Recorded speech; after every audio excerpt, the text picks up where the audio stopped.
Good morning, good evening, and good afternoon for everybody. My name is Tatiana Cole, and this is podcast Happy at Work. In our podcast, we discuss with experts from the different countries the topic about people-centered approach for making our business. And today I have a very interesting guest who will discuss the topic about a team. And today we understand why you should not buy this suit of superhero for your boss or for yourself if you are a boss. So my guest today is Daria Rudnik. Hi, Daria. Hi, Tatiana. It's great to be here. Daria, usually before we start, I ask my guests to tell a bit more about themselves, about your professional, maybe some personal background. Well, thanks, Tatiana. First of all, I love following your show. It's great to be here as a guest, and I'm happy to share, like you said, the hero mindset and why it harms teams and harms leaders. My background is in HR. I used to be chief people officer for tech and telecom companies. I was lucky enough to work at great companies like Deloitte and Swedbank. And through my career, I've seen lots of situations when companies and leaders needed to go through various disruptions, whether it's a local disruption like M&A, setting up office in another country, or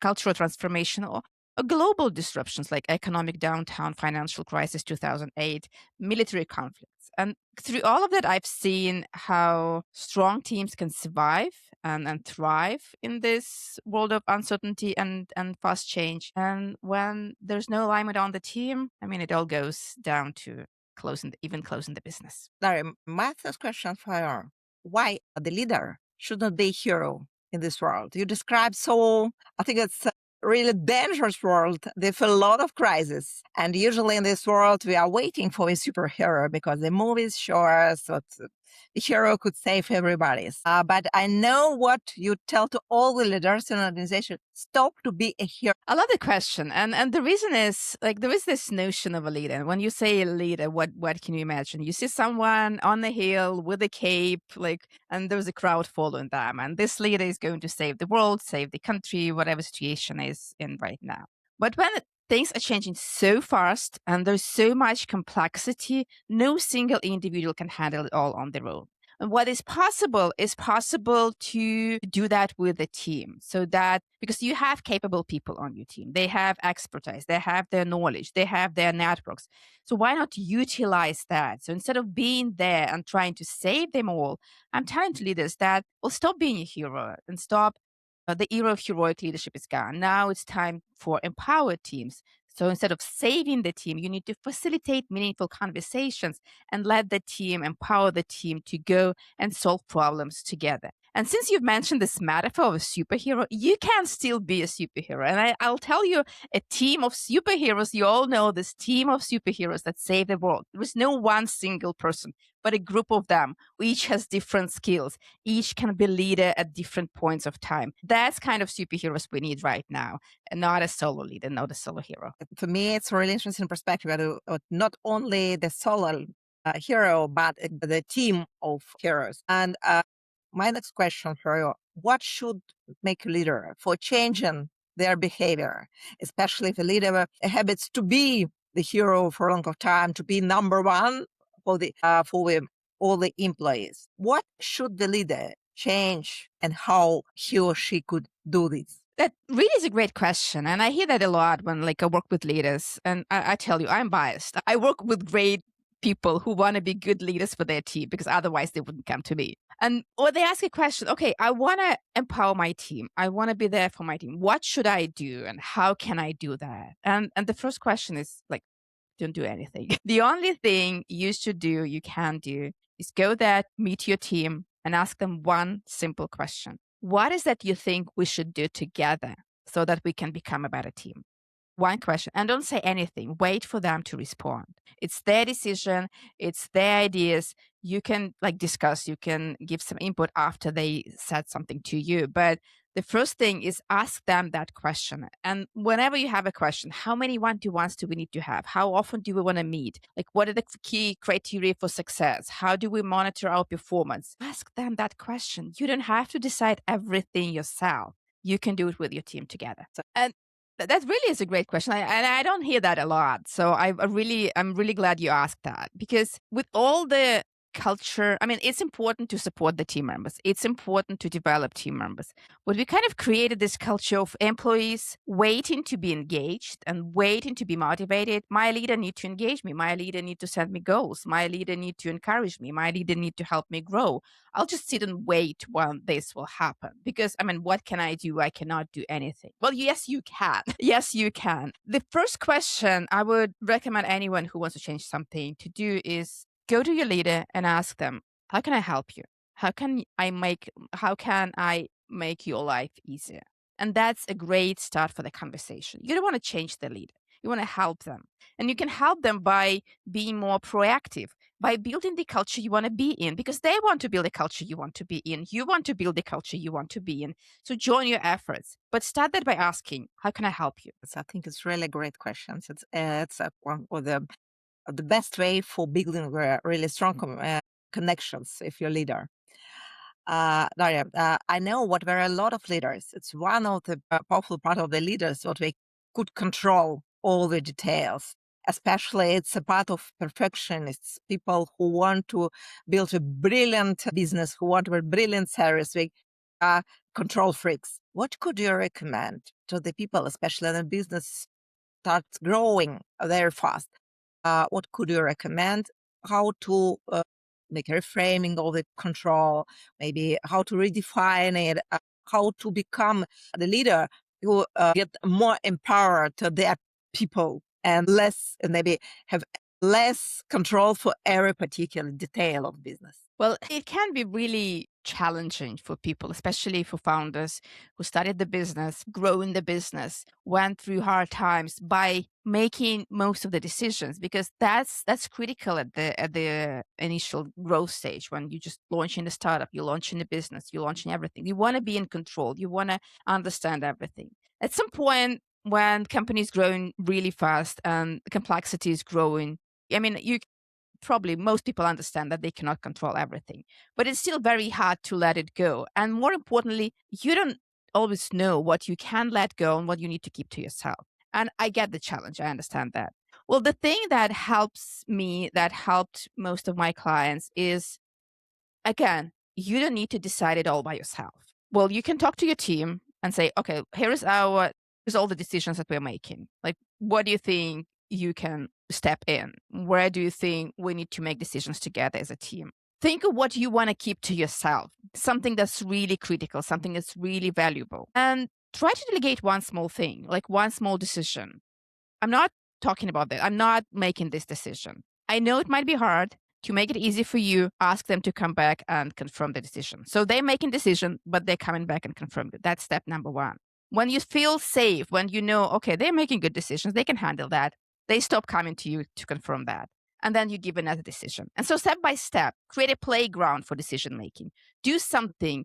Do those small, tiny steps of giving up the decision with your team, understanding what is it that they can handle, what is it you want to keep to yourself, what is it you want to decide together, and move forward and iterate and change. Just do something.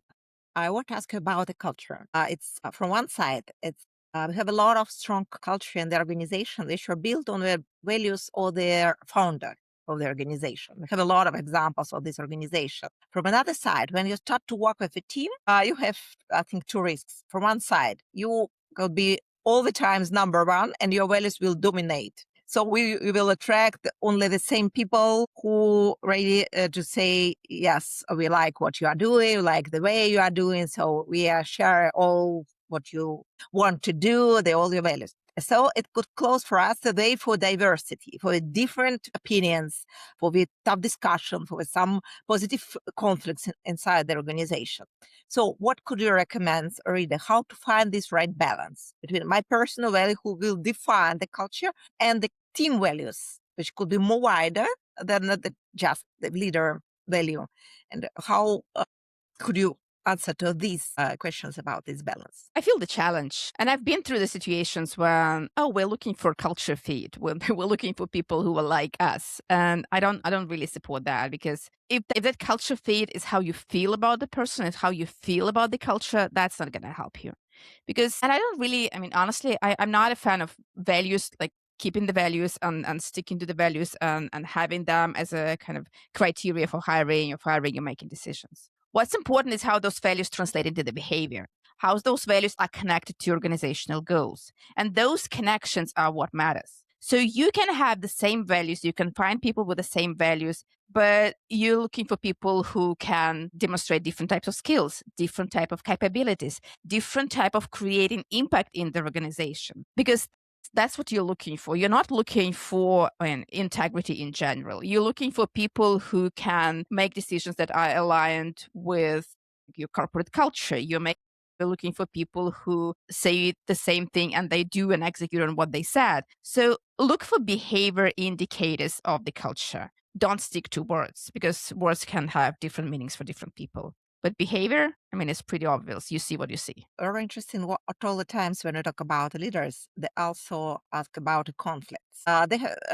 In some cultures, we have a situation, then really the leaders try to avoid all the conflicts. We look for the conflicts like is a really bad situation. In another cultures, it's conflicts. It's a normal part of the life. So it helps us to find the truth when we have a tough discussion with two different points of view. What could you recommend? How we could manage with conflict? Should they avoid them? Should they go into the conflicts, and how to handle the conflicts inside the teams? That is a tricky question. And it's tricky because when we say conflict, again, many people think of many different things. Like when I hear the word conflict, I hear some aggression, some people kind of trying to make it work for them no matter what. Other people, when they hear conflict, they hear discussion, like meaningful discussion, those conflict of ideas that really aim for truth and finding something that truly matters. So the thing is, what is that, and how? Again, the thing is about the behavior. What is behavior you want to see on your team? We obviously want different people. We obviously want to have diversity of ideas. We obviously want to have those discussions. But the level of the heat can be different in different cultures and can be different in different teams. And again, it's up to you to sit down with your team and say, hey, we want to hear different voices. What's the best way to do it? What is acceptable and what is not acceptable on our team? And when you have those clarity, those clear rules, every new person joining your team knows that, well, it's okay to share, for example, it's okay to share the idea, even if this idea contradicts the leader's idea, even this idea questions the status quo.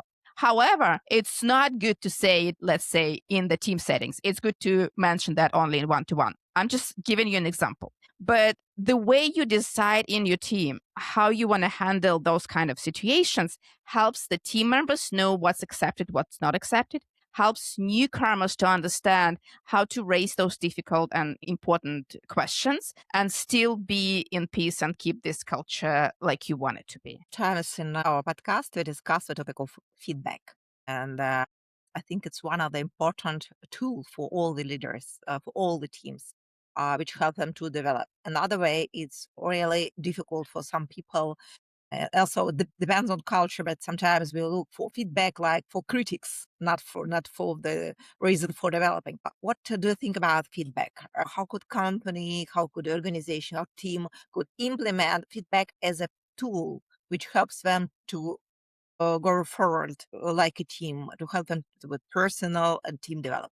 I really have a whole chapter for that in my book, Clicking, which is called the future focused feedback. So every feedback you give to a person, whether it's your peer, your team member, your leader, it's the feedback that focuses on the future. What is it you want this person, or what is it you want to happen in the future, and how you both can help each other so that it really happens in the future. Yes, some things happened in the past, some things good, some things bad. But the most important thing, what is it you want to happen tomorrow? How do you want to see the result tomorrow, next week? So giving this future focused feedback gives people the understanding that you care about their development and growth. You don't care about their mistakes. We all make mistakes, but you do care about the future and growth. So implementing this future-focused feedback is one of the ways to make feedback acceptable and easy for people to give it and easy for people to accept it. So it's, I think, great advice to think about the future and to think about the future perspective and changing behavior in the future. Daria, also for giving feedback, especially honest feedback, especially to the leader, for example, because sometimes I see the situation in an organization that the leader asks, please give me feedback, and everybody say, you are a wonderful leader, you are number one. Yeah, so that for me sometimes it means we don't have enough level of psychological safety. Now we have a lot of discussion about psychological safety in the team. How could you define, how could understand what a level of psychological safety in the team and how we could increase it and what the advantage could it give to our team? I mean, there are lots of assessments that like you can give out to your team to understand the level of psychological safety. However, I wouldn't stick to that as a number or as a kind of statement because what did you want? You want people to ask questions, even if it's questions about the status quo of something that's have been there all the time. You want people to challenge each other's ideas and like your personal leaders' ideas as well. You want people to share concerns and when they are not sure how to do things. You want people to admit mistakes. So when you see these things happen, well, you probably have the level of psychological safety you need. If some of those things don't happen, you cannot push to psychological safety, but you can create environment step by step. And I can give you an example. Again, I write about this in my book, which is called the anonymous feedback rounds. It might be hard for leader to ask that question and say, give me feedback. And it might be even harder for people to give honest feedback to their leader. However, it is critically and I mean, it's really important and it helps the team move forward. So what leaders can do is they can implement this anonymous feedback round sessions when every person writes something on a post-it note about how they can develop their team, like what could be how they can increase their satisfaction, their engagement level, how they can be a better team. They write one thing on a note or two things on different notes, and then they distribute those notes around those team members. And leader gets some, and team members get some. And then they read this note. Somebody else wrote that, but they read it as if it's their own. They advocate for the point. And when everybody reads them, they vote. No one knows who wrote what, but everyone knows what are the concerns of the team, and everybody can have a vote. And that's how you collect feedback, but you keep this anonymity, and thus you create this safe culture. And step by step, people will be ready to share more openly what they think. Basis. Wow. Well, there's so many. But obviously, I think which you like the most of all, maybe one, two tools. I know what are a lot of tools in your book, so maybe some which you like the most. Well, there was one thing that I really, really wish more leaders did, and I wish I knew that myself when I was leading my team. It's most leaders, like a lot of leaders, they're stuck with one-to-ones as a main tool for developing their people. They have weekly one-to-ones, bi-weekly one-to-ones, monthly one-to-ones. And I mean, I'm not argue that's a great tool, but you cannot solve and you should not solve all the problems with one-to-ones because in teams, especially remote teams, when leader has many one-to-ones with their team members, this person, the leader, they have multiple connections with all the team members. But those team members, they have one strong connection, and that is connection with their leader. So whenever they have a question, concern, or want to talk about it, there is only one person they can reach out to, their leader, and leader is always busy. So instead of having a lot of one-to-ones and trying to solve all the problems with one-to-ones, I suggest leaders connect people with each other, like having one-to-twos. You meet with two of your colleagues and you connect them, whether it's a buddy group or mentoring, reverse mentoring, mini projects, so that people are connected. They have more multiple connections on the team members. They know their team members better by working together, by collaborating on smaller tasks and smaller projects. So when they have some questions or when they have some concerns or need some information, they can reach out to many people on the team. And only when they couldn't find an answer, they can go to you as a leader. And that's both. That frees you some time, but also creates stronger connections and relationships on your team. Mm-hmm. Daria, I want to ask about the leader development. Now, it's a very important part if you want to stay leader, especially in a fast-changing world. You need to develop yourself. You need to develop your team, and every leader is responsible for their development. What recommendations from your practice could you give to leaders who want to develop themselves? How to stay focused on your development? Because now we all working with coach, you prepare your personal development plan, you decided to go to any courses or so. But 1, 2, 3 weeks later, you're again in the situation of operational business and forgot about everything. What is the best approach for leader development? What could you recommend? Again, I mean, it depends on the goal. What is it you want to develop? And obviously, being a leadership coach, I could say that coaching is a great tool, but it's not always that. When you as a leader want to develop how to build stronger teams, I don't think leadership coaching, like one-to-one leadership coaching, is the best tool. The best tool is a team coaching, is working with a coach as a team. But when it's something that concerns, that relates to you personally, like your personal development, whether it's you're launching a project or you want to develop some skills that you need, like personally, like, I don't know, whether it's communication skills or like time management, I hate that word, but things about managing your time and managing your calendar, anything that concerns you, well, then it's probably start with a book. If it's not working, ask for advice. If it's not working, go and work with the coach. Because you don't need, with the coach, you don't need more information. You need accountability. Like you say, when you go back to operational day by day, you know that there is someone who will be expecting you to do something differently. And when you go back to that someone and tell them about what's working, what's not working, together you create this support system for change. So again, to sum it up, if you're working on yourself as a leader, as team development project, use team coaching or use your team as your coach and kind of be there and learn, grow together. If you work on some personal hard change tasks, read, ask for advice, or work with the coach. And that helps you stay accountable to achieving your goals.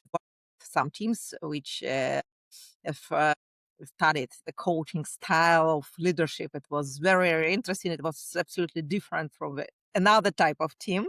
Because in these teams, we are more open to feedback. We are more open. I remember this phrase, which they had a lot of times during our session. It's, I'm okay and you are okay. So it means everybody is okay here. So if you have a different points of view, it helps to all of us. So it's from this perspective of mistakes. What could you recommend, Lila? What do you usually recommend to your clients? Again, it's the question of why. What is the goal? Obviously, we can learn from mistakes. We can learn from our mistakes. And by analyzing, reflecting on them, sharing them with others, we learn better. We can learn from mistakes of others. And by sharing our mistakes with our team, they can learn something from us. But it's not always needed. Sharing all the mistakes for the sake of sharing the mistakes, I don't think it's valuable. I don't think people need that, because if you don't know how to use, if they don't know how to use that information, and why have you shared that with them, that might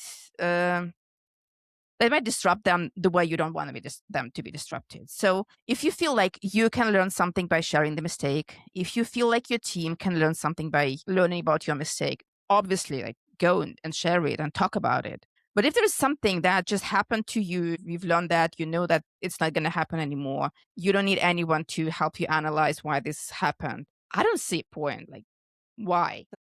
It's very interesting about, and also to talk about understanding how your mistakes could help you to improve something in your business.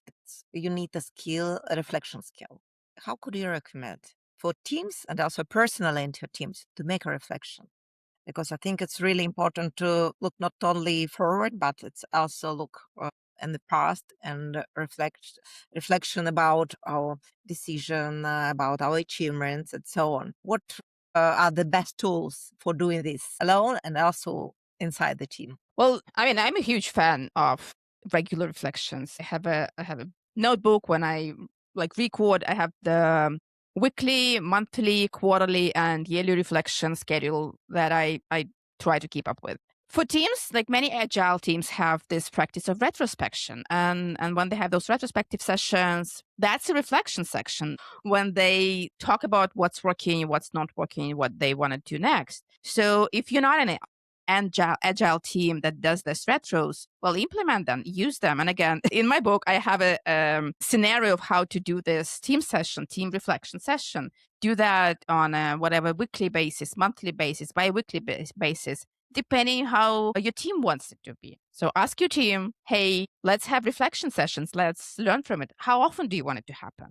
Like, what is it you want to get out of that? Let's try it out. And then when some time passes, say, okay, we've done that for a while. Is it working? So can we change something? How can we make it better? So it's both a great practice, both for teams and leaders, to do regular reflections on what's working, what's not working, and what is the next step. I think we discussed a lot of interesting topic about feedback, about reflection, about mistakes, about coaching, team coaching, and so on. And my last question is a typical questions for all my guests in the podcast.